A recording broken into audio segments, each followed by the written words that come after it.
السلام عليكم ورحمة الله وبركاته. متابعيني ومشاهديني مطبخ سهير خطاب، ازيكم يا حبايبي؟ عاملين ايه؟ يا رب تكونوا بخير. النهارده ان شاء الله هنعمل مع بعض فيديو جديد، وفيديو النهارده هنخزن الكرنب مع بعضينا من السنة للسنة، وهنعمل منه اللي احنا عايزينه كله ان شاء الله، ومن غير ما يجلد منك او تطلعيه تلاقيه الورقة كده هو مجلدة مش مستوية معاكي، بتبقى نية. لا، النهارده هوريكي كل التكات وكل الاسرار بتاعته اللي يتحافظ معاكي زي ما هو، يبقى من السنه للسنه زي ما هو، زي اللي تكوني لسه جايباه دلوقتي حالا. خلاص هنبدا مع بعضينا، بس لو عجبكم الفيديو حبايبي عايزه لايك وشير وسبسكرايب ويفعل زر الجرس ويدوس على كلمه الكل عشان يوصلوا اشعار بكل فيديو اعمله عندي في القناه. ونبدا يلا ونسمي الله. بسم الله الرحمن الرحيم، على بركه الله. انا معانا هنا كرنبايه، هتجيبي بقى الكميه اللي انت عايزه تجيبيها تشتغلي عليها. طبعا هو ممكن هتشيلي الراس ديت وهتحطيها في الحله وتعمليها. انا كنت بعمل كده اهوت، بس دلوقتي في طريقه اسهل هنعملها مع بعض، وحبيت ان انا اوريها لكم، لاني بقى يعني لاحظت ان بيبقى فيه ورق جوه كتير قوي بايظ، واحنا شغالين كده اهوت بنتفاجئ بيه. فلا، المره دي احنا هنعملها هنطلع كل واحده لوحديها، واللي بيحب ان هو يخلل هيخلل منه، يعني مفيش حاجه هتترمى ان شاء الله، ولا هيهدر منه حاجه بامر الله. واللي بيحب السلطه بتاعت الكولسلو برضه هياخد الحته اللي احنا بنقول عليها الوزه دي، اللي هي في الاخر بتبقى من جوه من قلب الكرنبايه. طبعا انا هيبقى معايا هنا حله وحطاها على النار علشان خاطر اسلق فيها الكرنبايه بتاعتي. وطبعا النهارده هتشوفوا طريقه سهله جدا وهتعمليه بكل بساطه، مش هياخد منك وقت، وزي ما بيقولوا الكرنب غلبه. لا ان شاء الله الفيديو ده مش هيبقى غلبة، وهيبقى سهل معاكي ان شاء الله من النهارده. بس كده بالراحه كده، وتفتحي كده واحده واحده عشان ما يكترش منك.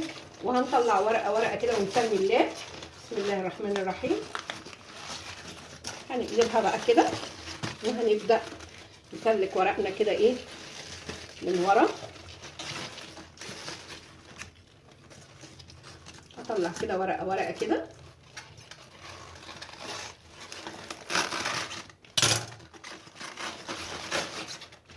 طالما كل ورقه كده 3 ورقات اللي هم في كل رقه كده هتسلكيهم، لان كله مش عارفه متشبك ببعضه. بصوا بيبقى سهل بقى ازاي لما بتعملي ال3 مع بعضيهم وتشيليهم بكل سهوله ويسر. بالراحه كده عشان ما يتقطعش منك كده. بصوا بقى هعمل هحط كده كل ورقه في قلب التانية كده. خدوا بالكم من الطريقة. هحط الورق اللي هو قد بعضه كله مع بعضه. بصوا انا عامله كده زي ما احنا منظمينه كده اهو. هرصه كده، خدوا بالكم علشان انا هوريكم بس كده في اول الفيديو، وانا هخلص الكميه اللي عندي كلها، ولما اجي اسوي هوريكم برضو هنعمل حتى لو كانت الورقه مقطوعه ما يهمكيش، حطيها برضو معانا.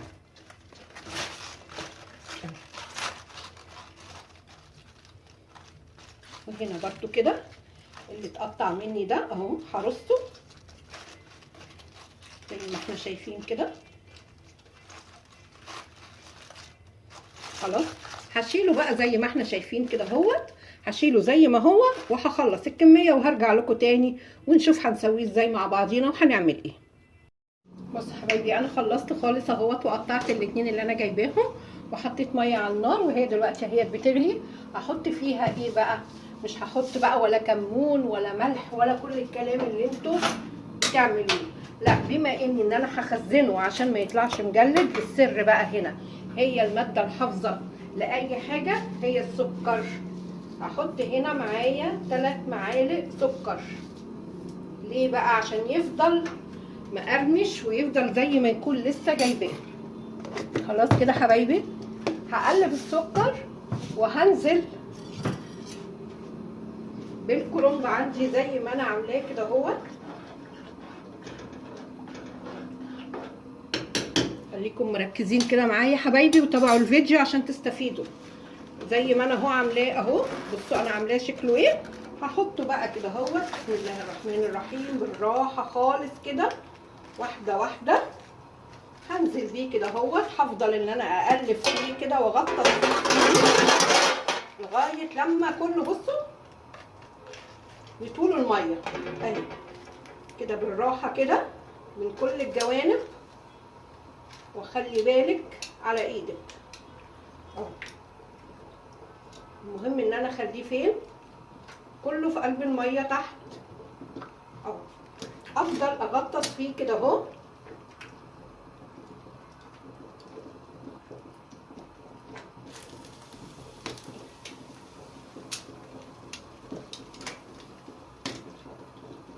اهم حاجه اللي هي العروق الناشفه دي غطسي من ناحيتها. وهاتي بقى معاكي حاجه كده تكون كبيره شويه،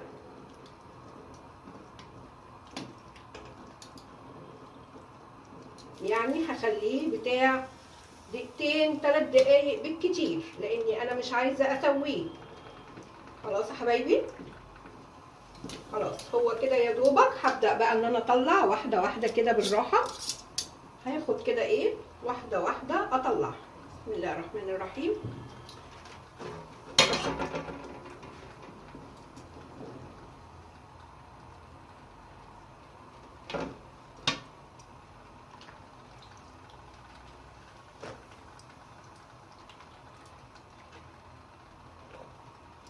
خليكوا كده خطوه خطوه كده زي ما انا ماشيه معاكم كده، صدقوني سهل جدا. جربوا بس الطريقه دي وخليكم متابعين التكنيك بتاعها علشان يطلع معاكي سهل. بصي لو جايبه 5 كرنبات وعندك عزومه ولا عندك حفله او عندك فرح ولا هيشغلك. بصي في ثواني هتكوني عاملاهم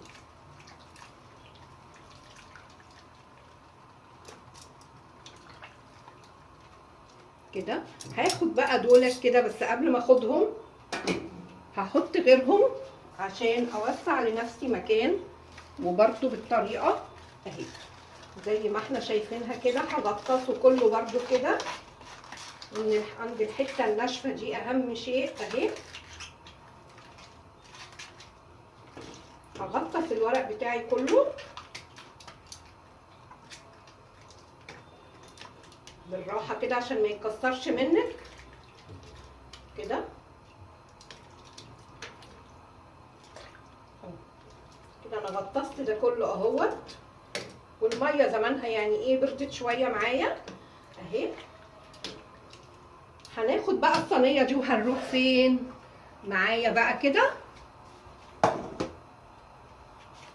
هدير الكاميرا كده معايا وهروح بيها على الحوض وهشطف. هعمل له تبريد. كل ده هشطف ورقه ورقه كده عشان ابردها.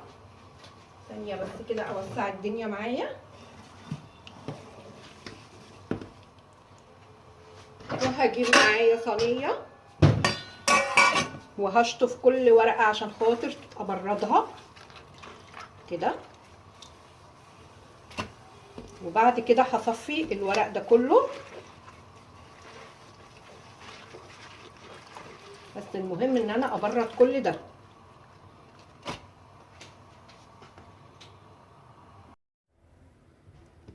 وكده يا حبايبي انا خلصت كل الكميه اللي انا عاملاها بالمنظر اللي انا وريته لكم اول الفيديو ده. ودول انا سايباهم علشان خاطر نعمل الكولسلو، سلطه الكولسلو. دول ناشفين قوي، بنقول عليها ايه الوزه او البطه بتاعه القلب بتاع الكرنبايه. دول انا بستغلهم بقى في ايه؟ بعمل الكولسلو اهي. وطبعا مفيش حد مننا ما بيحبش سلطه الكولسلو. خلاص سلطه جاهزه سهله جدا ولذيذه، وان شاء الله هعملها لكم في فيديو بدول ان شاء الله بامر الله. خلاص يا حبايبي، دلوقتي بقى نبدا بقى ايه الطريقه وتشوفوا الجمال بتاعها واليسر والسهوله كلها. ها استاهل بقى عليها لايك ولا ما استاهلش؟ يلا هنسمي الله بقى مع بعضينا كده وهنشوف. هنا بصوا عندنا ايه. هاخد كل ورقه قد التانيه. مش مهم بقى ان هي تكون مقطوعه مش مقطوعه مش مشكله، بس طبعا ايه هسويها وهتنيها كده ايه على 2. بصوا اللي هي دي كده اهو اهي. هاخدها كده وهسويها وهحطها على 2. ودي برضو اهي على التانية بتاعتها اهي. ولو قصيرة ولا حاجة اهي استبعديها، خليها لما تيجي واحدة تكون مقاسها اهي. دي كده مقاسها. انا هنا هما موضباهم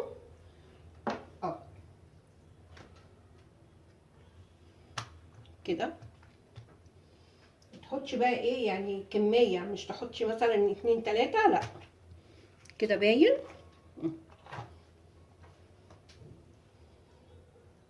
وطالما انت منظمه شغلك، بصي يعني الطريقه دي والله العظيم لو 100 كرنبايه هتحشيها ولوحدك مش هتغيبي فيها.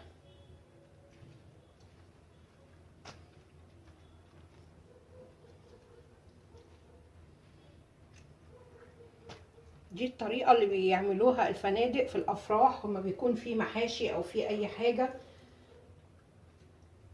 هي دي الطريقه اللي بيشتغلوا بيها. ما بتاخدش اي حاجه وقوام قوام.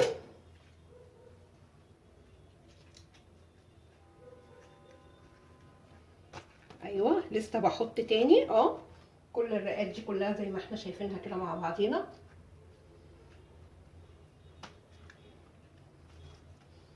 المهم ان انت وانت بتشتغلي يعني وانت بتسلقيه وبتبرديه تخلي بالك على الورقه وتنظمي كده ايه المقاسات والشغل عشان خاطر تشتغلي على طول. خلاص كفايه كده، وهنبقى نعمل تاني علشان خاطر تاخدوا بالكم منها. يلا بقى هنسمي الله. بصوا انا حاطه قد ايه اهو. خلاص حاجه كده بالورد كده بكيرف كده اهو، وهروح واخداها كده كلها. اللي بقى بيخلله وبيحبه مخلل احنا ما بنحبهوش، فطبعا مش هترمي ده وهتعمليه مخلل وهتستعمليه يعني مش هترمي اي حاجه. للي هو بيحب، انا بالنسبه لي انا خدت الحته اللي انا بحبها عشان اعمل سلطه الكولسلو، انا بحبها انا وولادي وجوزي. اما المخلل بتاع الكرنب ولا انا ولا جوزي ولا اي حد من العيال بيحبه. بصوا حبايبي بقى الحته اللي هي اللي بالعرض الناشفه دي، طبعا انت لما هتيجي هتحشي ولا حاجه طبعا بتعمليها عكسها. لو عملتيها كده هتتكسر. لا بصوا بقى انا باجي هنا اهوت وباخدها ازاي اهي. بصوا بسم الله الرحمن الرحيم اهي. وبرده باخد دي كده وبعملها كده، وبرده باخد دي كده وبعملها كده. خلاص كده حبايبي. بقى هنا هاخد صينيه كده واشيل دول زي ما هما كده. بصوا بقى مقاس بعض ازاي، وهركنهم كده.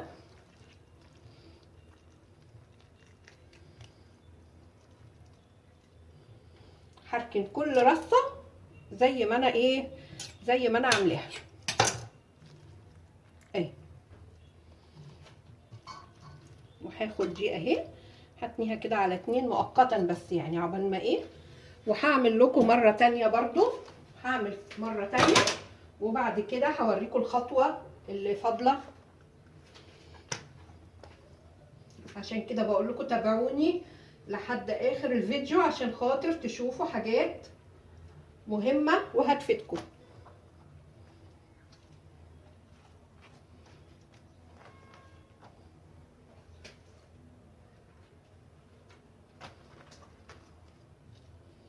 الرصه دي اهم حاجه حبايبي، هي اللي هتريحكم وهي اللي هتطلع لكم. بصوا دي اهي فوق اهي، المقاسات كلها هتبقى مظبوطه معاكم.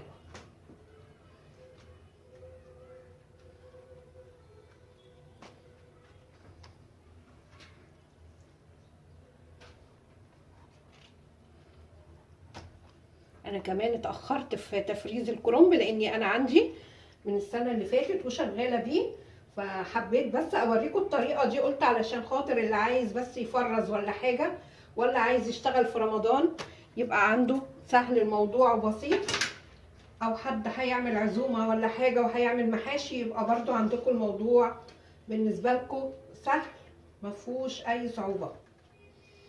يعني الفيديو ده انا علشانكم مش عشان تفريز الكرنب ليا انا، لا انا عندي الحمد لله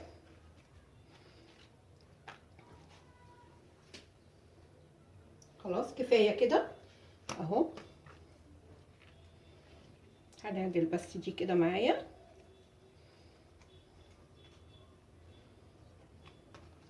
خلاص هاجي برضو هنا اهوت اهو زي ما احنا شايفين كده اهو. هاجي اخدها اهو كده بالورد كده، وهستبعد الكميه دي كلها. وزي ما قلنا اللي بيملحوا او بيخللوا اهو هيخللوا ويملحوا، مش هيجراله اي حاجه.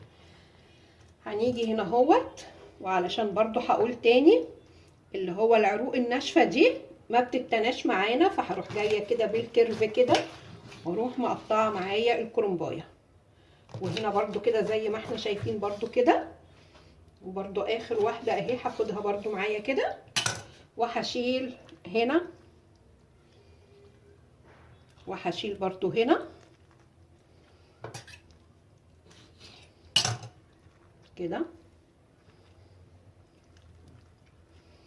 كل واحد اهو لوحده. ودي زي ما قلنا هنلفها، عايزه تشيليها كده شيليها، مش عايزه براحتك. خلاص هخلص بقى الكميه كلها وهنيجي نشوف مع بعضنا هنعمل ايه تاني.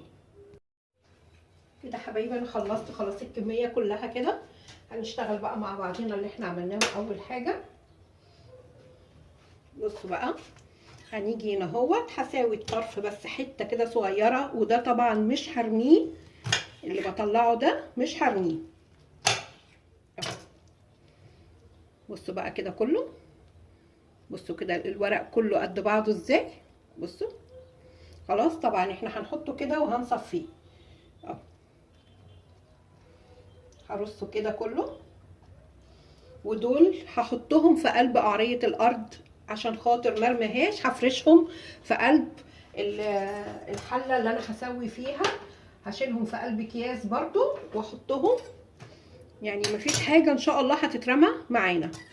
خلاص برضو هنا برضو هاجي كده اسوي برضو الجنب.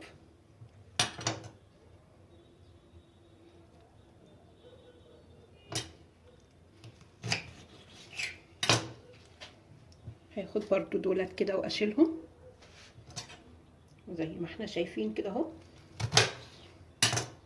برضو بصوا يعني مسطره، كل واحده قد التانيه اهي، مسطره اهي. برضو هاخد هنا معايا اهي. بصوا هسويها برضو كده من الجنب، وبرضو من الناحيه التانيه اهي.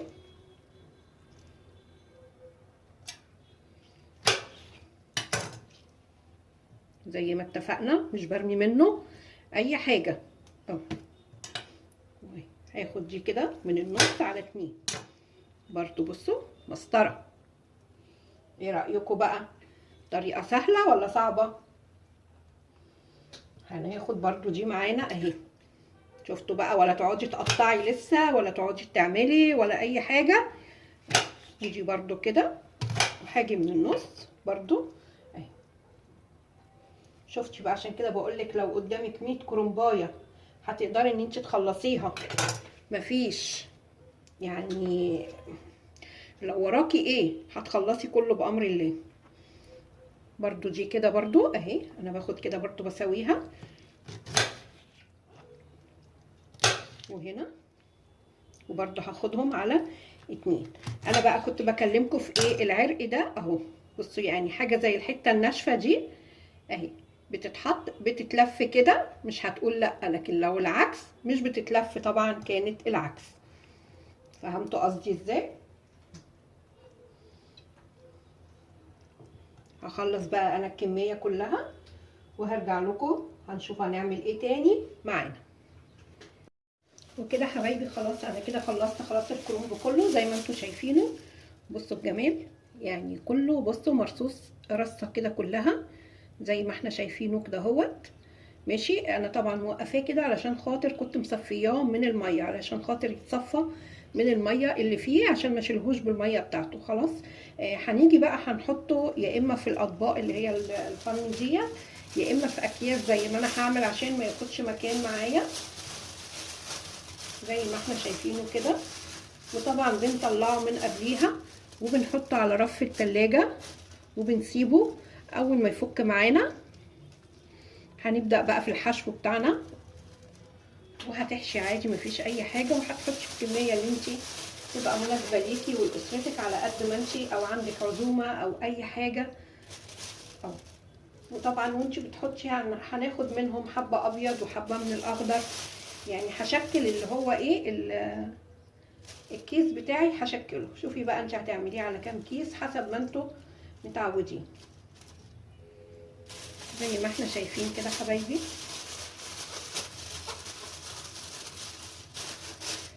كده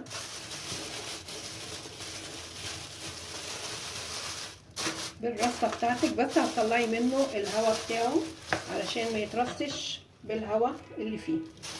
خلاص كده حبايبي. لو عجبكم الفيديو بقى، عايزه لايك وشير وسبسكرايب، واللي اول مره يفوت بقناتي يعمل لي سبسكرايب فضلا وليس امرا، وتشيروا الفيديو على قد ما تقدروا علشان خاطر، ولايكاتكم بقى الحلوه بقى. الفيديو يستاهل اهوت معاكم الفيديو بصراحه، يعني طريقه ممتعه وسهله جدا. ان شاء الله بامر الله، وتدوسوا على كلمه الكل عشان خاطر يوصلكم اشعار بكل فيديو انزله في القناه الجديد ان شاء الله. واشوفكم في فيديو اخر، والسلام عليكم ورحمه الله وبركاته.